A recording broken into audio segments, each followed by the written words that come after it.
Hey guys, welcome back to Contest Prep University. I'm Joe Klemczewski with Adam Atkinson. We're going to roll right into another episode of Diet Autoregulation, talking this time about your diet breaks, a term coined, I believe, by Eric Helms first, and even some research now discussing how by increasing your calories for up to a couple weeks at a time, maybe even a month at a time, mid-diet. Let's say you're in a 6-month diet. Perhaps you plan to diet 4 weeks and then take a week off, 4 weeks, take a week off. There are all kinds of ways you can employ this tactic. But if you have a plan, what about auto-regulating that? What if you wanted to go a full 8 weeks before you take a 2-week break where you bring calories up to kind of maintenance levels, but you really just feel like you're grinding yourself into the dirt at the 4-week mark, at the 6-week mark? First of all, Adam, do you plan your diet breaks with that level of specificity on the front end of a client's experience? And then how much do you listen or let them kind of play into how to change that schedule? Yeah, if someone's pushing really hard, I think you have to plan that light at the end of the tunnel for them to let them know what to expect. And sometimes you move it or you auto-regulate it. I had a client recently, she was just at the end of her break on pushing, and I wanted to not diet break for 2 more weeks, but we needed to do it. There was no way she was going to be able to put the effort in any longer. She was pushing very hard.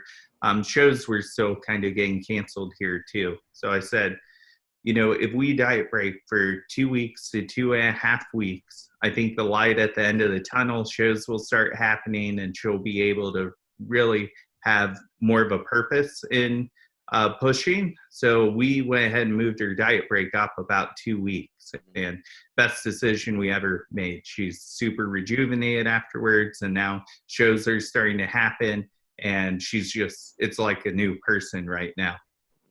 I have yet to tell a client, this is how we're going to plan your entire 20 weeks or 24 weeks. We're going to put diet breaks starting on this date. It's more of a general sense of, here's how much we have to lose. Here's going to be the plan. I'm creating the macronutrient profile that I think is going to get us this far forward.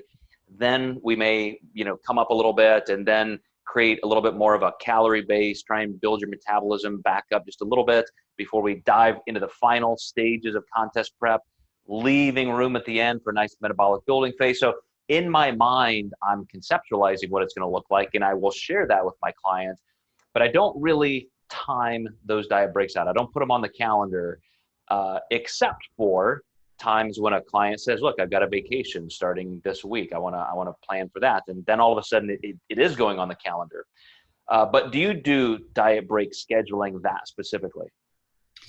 Just like you said, if a client kind of, I did this with Sharon Halpin last year. She had a vacation in St. Thomas, and she was, I think, 4 weeks out from junior nats, and we did her diet break early. I thought I would be reversing her into the show, but we actually took a week of reversing out to give her a diet break, essentially. And that diet break went so well, we ended up reversing her into the show anyhow, but I couldn't have predicted that. So when she told me about that vacation, I was like, look, let's go higher calories here. You're not going to be, training as much. You're going to be able to rest and relax, which is kind of the purpose of the break in the first place. So vacations are always a really nice place to pin those. I love what you just said. And it is that you could not have predicted that. And that's why it's important. If you're a competitor watching this, I think it's imperative upon you to discuss that with your coach. Say, I don't know, we were planning a diet break or something, but I am really feeling lousy.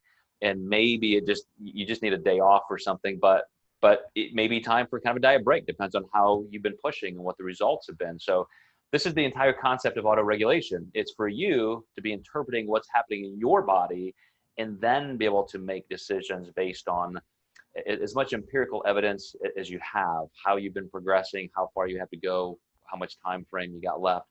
But Adam, I want to move into exactly that for our next episode, talking about how to piece training together with diet autoregulation. And then we'll do one more episode just to kind of summarize and wrap it all up. Sound all right?